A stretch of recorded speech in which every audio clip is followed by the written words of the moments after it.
Doctor Irfan Ali. आज हमारे दोस्त हैं मियां आसिफ साहब, उनकी नर्सरी पे हम आए हैं।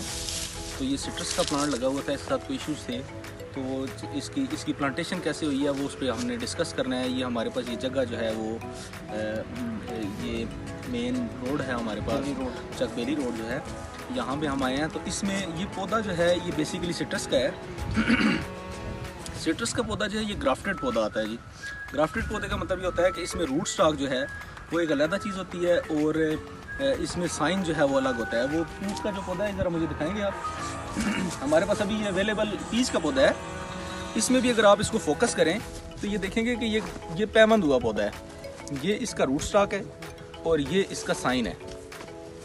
इन दोनों के मकासद मुख्तलिफ हैं।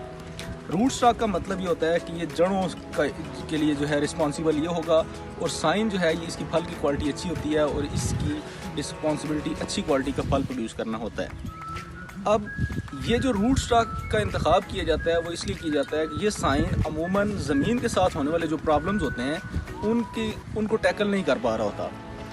लेकिन इसकी फल की क्वालिटी अच्छी होती है। लेकिन ये रूट स्टॉक के लिए जिसका हम इंतखाब करते हैं वो ऐसा पौधा होता है कि जो जड़ ज़मीन के साथ निकालता है और ज़मीन के साथ आने वाले प्रॉब्लम्स का मुकाबला कर सकता है। जैसे ज़मीन के साथ कौन कौन से प्रॉब्लम्स आ सकते हैं, फॉर एग्जांपल ज़मीन से पैदा होने वाली बीमारियां, जो पैथोजेंस आते हैं, स्पेशली एक पैथोजन होता है दैट इज़ कॉल्ड एज फाइटोप्थरा।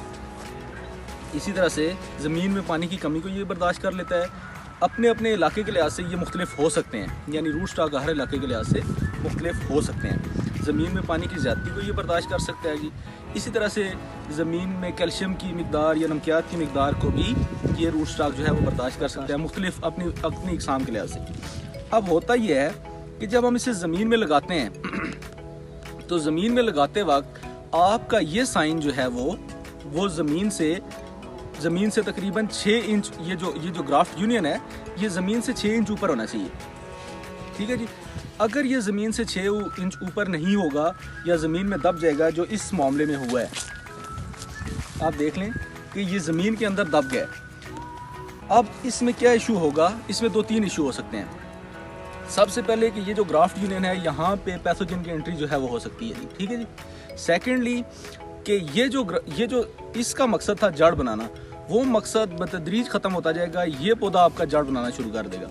जब वंस ये पौधा जड़ बनाना शुरू कर देगा तो इसका मकसद तकरीबन ख़त्म हो जाएगा। और ये जब जड़ बनाएगा तो इसकी जड़ जिस तरह मैं बताया कि वो वीक होंगी, वो प्रॉब्लम्स को वो नहीं कर सकेंगी, यानी जो प्रॉब्लम्स यहाँ पे आएंगे वो उसको टैकल नहीं कर पाएंगे। तो इसलिए मैं एक दफ़ा फिर एक्सप्लेन करता हूँ कि जब आप पौधा लगाएं तो ये जो ग्राफ्ट यूनियन है ये ज़मीन से कम अज़ कम 6 इंच जो है वो ऊपर होना चाहिए, 6 इंच ऊपर। सेकेंडली कि ये जो इसका मकसद था जड़ बनाना, वो मकसद बतदरीज ख़त्म होता जाएगा। ये पौधा आपका जड़ बनाना शुरू कर देगा। जब वंस ये पौधा जड़ बनाना शुरू कर देगा तो इसका मकसद तकरीबन ख़त्म हो जाएगा। और ये जब जड़ बनाएगा तो इसकी जड़ जिस तरह मैं बताया कि वो वीक होंगी, वो प्रॉब्लम्स को वो नहीं कर सकेंगी, यानी जो प्रॉब्लम्स यहाँ पे आएंगे वो उसको टैकल नहीं कर पाएंगे।